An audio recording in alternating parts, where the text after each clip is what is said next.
So our guest today for the Horn Notes video podcast is Gabe Kovach. Welcome. Thank you for having me. So Gabe has been principal horn of the Phoenix Symphony since 2006. Previously, he held positions, among others, as both the principal horn of the Chamber Orchestra of Philadelphia and the Opera Company of Philadelphia. After being awarded a bachelor's degree from the Curtis Institute of Music, where he studied with Myron Bloom and Barry Tuckwell, Mr. Kovach received his master's degree at the Juilliard School, studying with both Julie Landsman and Jerome Ashby. Our topic today has to do with designing horns. So he's had a 2-year project where he was designing a horn with master horn builder Jim Patterson of Patterson Hornworks. And so first off, I mean, you know, everybody starts someplace. So if you go back in the day, like where did you start with horns, and kind of what led you to start working toward designing a triple horn? Well, first, thank you for having me. The history of it, I think, goes back more than just a meeting with Jim Patterson. The gap between being in school and doing the things that you do on an instrument and learning the excerpts the way that you do in the liturgy and the etudes versus then doing it in practice are really two different things. And so I was fortunate that my first job outside of school was a 1-year principal horn position with the Ottawa Chamber Orchestra with Pinchas Zuckerman. And when I was preparing my time to get there, even before being there, was looking at the job description and all that was ahead of me and just thinking to myself, well, what tools do I actually need more than this? And the idea of bringing in auxiliary instruments and having a descant horn and having a double horn and maybe having a Geyer horn and with my con and just trying to have all these different tools. So where you started out was you played a con in school, I'm going to guess. Yeah, it was con ATs through and through, which helped to define the type of playing that I wanted to have as my sound, where I cultivated my tonality, my thoughts and insights into horn playing was from that AT school of playing. But then you're on the job, and doing the job is a lot different than studying the materials and actually putting it into practice. And I really didn't want to have 3 different instruments or 4 different instruments. I really wanted to have one instrument that I could count on day in and day out and have that be my tool. And so my first triple horn was when I was with Ottawa. And then the 1-year position ended, and coming back to Philadelphia and doing a lot of freelance work. Yes, the Chamber Orchestra of Philadelphia and the Opera Company of Philadelphia were my positions, but they didn't provide year-round income. So Glimmerglass Opera Company, which I still do as principal horn, Chamber Orchestra of Philadelphia, Opera Company of Philadelphia, and all the gigs that come through, you never know what type of materials are going to hit you day 1, day 2, and you're playing in smaller ensembles. And so having your con AD or having your auxiliary Geyer or your any instrument that you could put into the fold, I still wanted just one instrument. Yeah, I mean, and that's like one of the big things. I know myself, so I took a lot of auditions in school, as you must have as well. So, and I got to a point where I really I hounded early triple, actually, at one point. As a doctoral student, I ended up selling it and got a descant. Won my job in Nashville playing Yamaha 667 and a Holton descant, believe it or not, both on the audition and on the job, and they worked pretty good. But you get at another thing is like you're dragging multiple horns around, you're trying to do a whole thing. So you started designing a triple. So at this point, you probably had things you liked and didn't like about your triples, right? Yeah, and a lot of that is dependent upon the size of the hall that you're playing in, or the size of the group that you're playing in, the literature that's being put upon you. With the Chamber Orchestra of Philadelphia and the Opera Company, we were doing smaller work, so my horn fit perfectly. We're playing in a 800, 1,200 seat hall with the Chamber Orchestra and 35 musicians, so that instrument was perfect. Mm-hmm. But then moving to Phoenix and then having a 2,200 seat hall and a full-size orchestra and the repertoire that we're doing really started to change the idea on what this instrument does for me. You know, if we go back in time, there was a time where, you know, Brahms Horn Trio, and specifically written for a natural horn, at a time when the single instrument was available to us, but specifically written for the natural horn, some guys saying, you can't bring in this valved horn, this is ridiculous. And eventually when the single F was there, the double comes along, and someone's like, why are you bringing this horn in? This is ridiculous. And eventually our tools progressed to a point where why not have it all in one housing? Yeah, no, and even I know historically, if you go way back when like Anton Horner started playing a double horn, people claimed that was like a trick instrument. It wasn't like some kind of. So again, you can kind of say that with a triple, but it's a tool, and it solves problems, especially if it's laid out right. So going back, so you're working on design ideas, and then you got to Phoenix, and then you got linked up with Patterson. Did you just get an idea to contact them, or how did that work? Well, it was really all about proximity, because at that time I was on my third triple horn, and I'm stuck in the middle between LA and New Mexico, and Jim's in New Mexico, and making horns. And so I started going down to Jim to do repairs and some things that I just wasn't happy with that current instrument that I was using, and we were retrofitting things. So Jim has his Geyer horn, Jim has his crispy horn, and he has his descant. And I just looked down and I'm like, why are we trying to retrofit this instrument? You have everything here.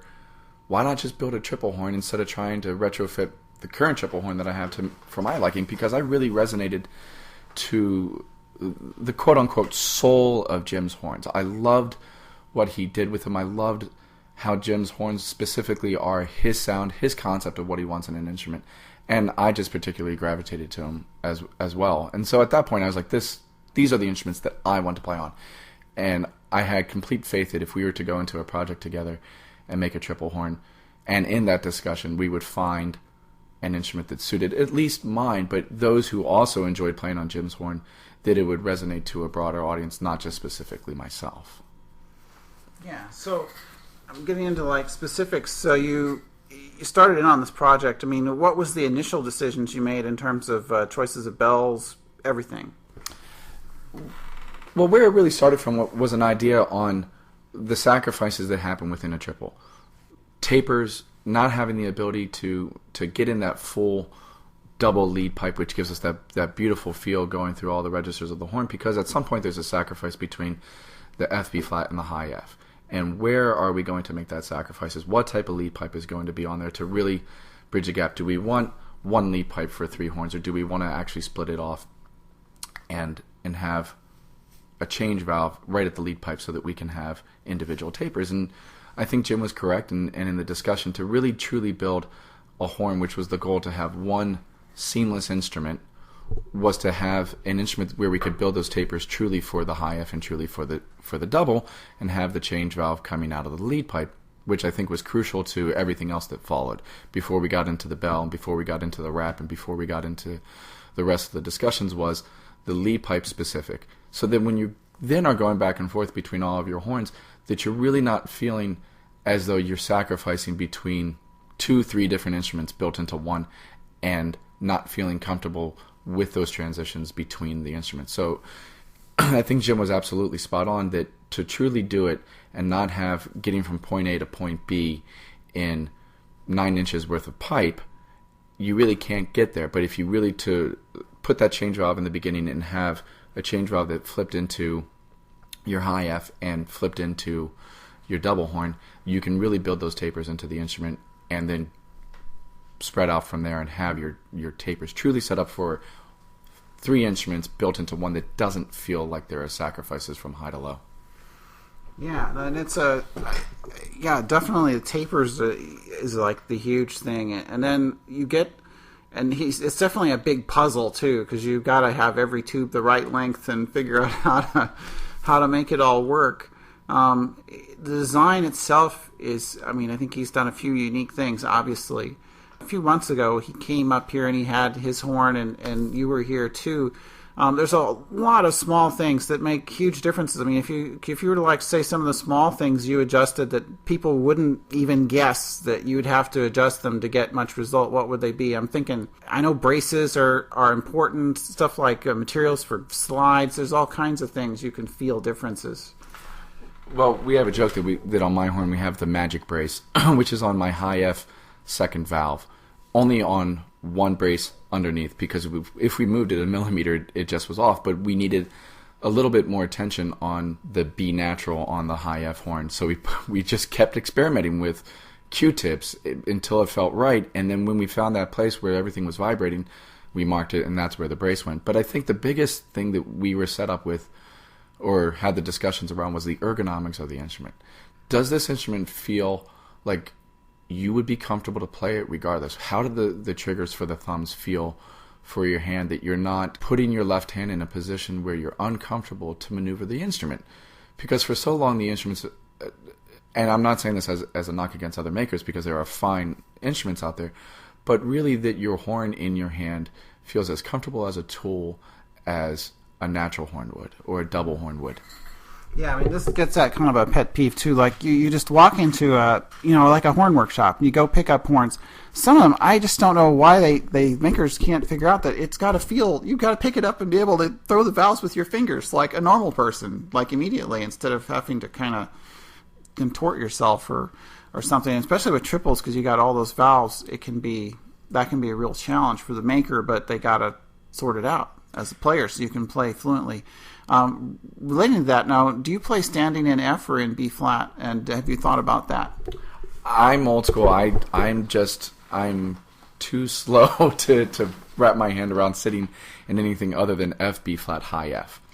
So it's just the way that I like it. But the ability for the instrument to have standing in B flat was key, because I am not everybody, and we wanted an instrument that could be in everybody's hands. So we wanted that usability factor to have the ability for it to stand in any direction for somebody. But one of the biggest things on top of that, after we mapped out the length of the lead pipes and how we wanted that the ergonomics of it in your left hand, the throw, how much on the uptake and downstroke, how much travel would we have on the valves themselves. So he was very careful in his consideration that the triple valves weren't so long that you would have this throw and the rebound, your travel time on the up and down wouldn't impede your flexibility to play fast-moving passages. Because one of the issues that we have with some of the triples are they're big instruments, and so you have distance, and that distance creates a slow instrument at times. Yeah, and part of it too is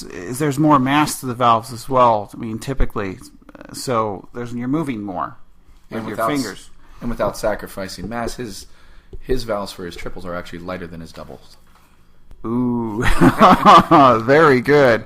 Because that's really what you need, is you need to be able to move it quick and do stuff. So, so you've been through this process. You've had this started more. I mean, the process itself, I saw it said to take 2 years, but you've been done now for a while on this, pretty much, right? So, we've been done longer than we took to make it. So, my instrument was September of 2013. And the process started around 2011, and so now it's 2016. So I've been playing on that same instrument without any changes to it since 2013 of September. Wow. So what's been this model? I mean, just to kind of close this part, because we're going to talk about mouthpieces here in a minute too, but closing out on the horns. How's the reception been? I mean, I think there's been pretty good reception on this model. Right now, I think it's, finally after it being used, I think that's really part of the process, is seeing that it's actually being used continuously. It's not something that was done and now it's not gravitating, it's not gaining legs, and 3 years into it, you see that people are coming around to it, or it's been in enough people's hands that it's now has its own notoriety, which to me is the beauty of it, that an instrument was made that now people are thinking of it not because it's a triple horn. They're thinking of it because Patterson made an instrument that people are in tune with his desires on a horn sound. And I think that's why it's catching on now. It's not because it's a triple horn, but because it's a horn fully chromatic unto itself, that an idea on thought of horn sound, people enjoy playing on that instrument. Yeah. Cool. And I just mentioning it just as a side note too, I know that it's available as well in nickel silver, which is kind of there's not very many triples available in nickel silver. So, but you play the brass one. I play the medium large brass one, and again, this is, to my way of thinking, this is the beauty of what Jim has created. He's created an instrument for those that want to play close to the quote unquote 8D school of playing. Jeff Pilkington plays on the nickel brass large version in National Opera, and it sounds beautiful on it. But it became something where now players out there, for their own discretions and their own ideas in horn playing, have a maker that is tuning their instruments to specifically that individual's desires. And so what was born out of the project for specifically myself became something available to a large mass, and that's really wonderful in my opinion. Yeah, no, and it's like super cool, and it's very few people have the ability to or the position to influence something like this, and it's something unique you can do out here. People think all the important things don't happen out in Arizona, but something important has happened out here. So I think the beauty of it is that you do have that freedom. You're not locked into a one-way thinking. Not that anybody else is, but I like that there's the ability out here to experiment. And Jim, being in New Mexico, has his shop set up to do the things that he does and subscribe to his way of thinking with horn making and make an instrument that really is unique to his sound. It's not something else. It really is a Jim Patterson horn. Yeah, no, that's cool. So, first, thanks to Gabe Kovach for joining us for the Horn Notes Video Podcast. We'll continue with this part 2 of sorts, where we talk about mouthpieces, and keep watching for more episodes on a variety of topics related to the French horn.